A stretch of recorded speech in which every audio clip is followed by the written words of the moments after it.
Suddenly when the PC shutdowns, it can be quite alarming. Goosebumps start to form on the body, and what's even more annoying is that this problem can occur due to various reasons. But don't worry, I'll guide you through the troubleshooting process step by step. So the first thing first, most computers shut down because of overheating. This is a common issue because after sometimes when the thermal paste tend to expire, causing the CPU to overheat. So the first thing you should do is monitor its temperature. Now for monitoring the temperature of your CPU, is highly recommended go with the MSI Afterburner because it's providing more accurate and it's easy to use. The main thing is easy to use. Just download it. Link is given below in the description. Just go ahead, download the Afterburner MSI, and then after the downloading you will see here this monitor option. Click on it, and here you can see hardware monitor. Now you can monitor here the usage and the temperature of your CPU and GPU. You can check for both.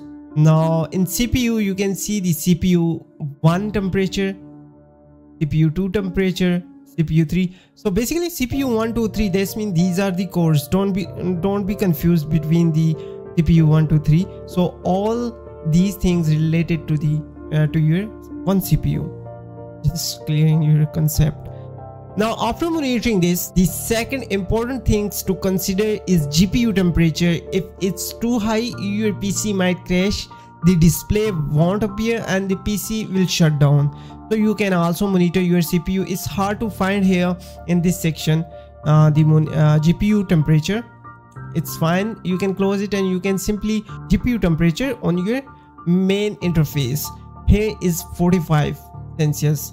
Now one more thing I'm just gonna include in the next step, perform a memory test.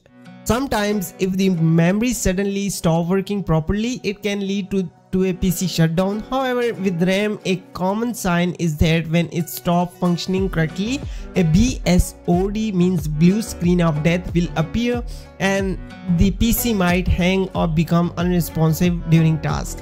So you can also test the memory. Now the thing how you can perform this task, so simply you need to again click on the Windows icon, then search here for the memory, and Windows memory diagnostic will appear. Just click on it. It will give you two options. Select the upper one and it will take a restart.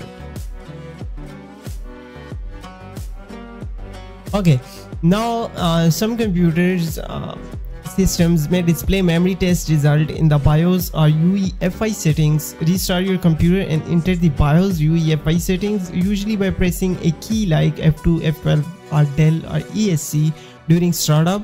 Look for a section related to the system health or diagnostic where you can just check your memory health. Now in case it will work like this, and after finishing this work your computer will boot up and it will show you the final result what actually it is.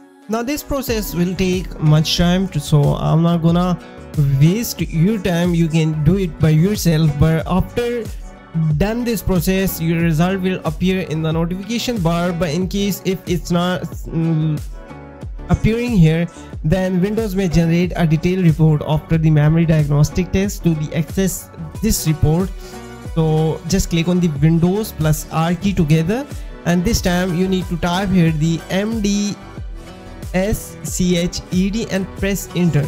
So once you open this tool, it will appear with another option which is view detailed information about the result after the test is completed. So just click on that option and definitely you can just view your result. As for the fourth method, if you have gone through all the previous steps and everything seems fine, the last thing to check in the power supply. If it has been running for a long time, it might be worn out. By replacing it, you can go to a shop and consult with the shopkeeper. They usually have spare parts and can help you test components one by one to identify and solve your problem. After applying these methods, hopefully your problem will be resolved. If you have any further question, feel free to comment and ask. Don't forget to like and subscribe to this channel. Your support means a lot to me. Thanks and see you in the next tutorial. Until then, take care of yourself and your family. Have a good day.